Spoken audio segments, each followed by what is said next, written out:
ഇവനോട് ഞാൻ ഒരു പരിപാടിക്കില്ല. എന്താടാ 2 ആഴ്ചയായിട്ട് ഒരു വണ്ടി എടുക്കണമെന്ന് പറഞ്ഞ് എന്നെയും കൊണ്ട് നടക്കുക.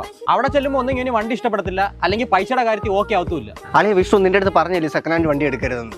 പണി വന്ന് നിന്റെ ഊപ്പാട് വരൂടാ. അളിയ പുതിയ എടുക്കാനുള്ള പൈസ ഇല്ലടാ. ലോൺ ഇറാ. നീ പുതിയതങ്ങട്, അതായിരിക്കും നിനക്ക് പറഞ്ഞിട്ടുള്ളത്. നോക്കട്ടെ. അവൻ എന്തി അമ്മേ? രാവിലെ തൊട്ട് ആരെയൊക്കെയോ ഫോൺ ചെയ്തോണ്ടിരിക്കുന്നുണ്ട്. അകത്തകാണം കാണും.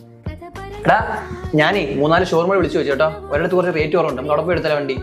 എന്നാ അവിടെ പോയി എടുക്കാം. പിന്നെ ലോണൊക്കെ അപ്രൂവ് ആണ് കേട്ടോ. ഇതിലൊന്ന് സൈൻ ചെയ്യും.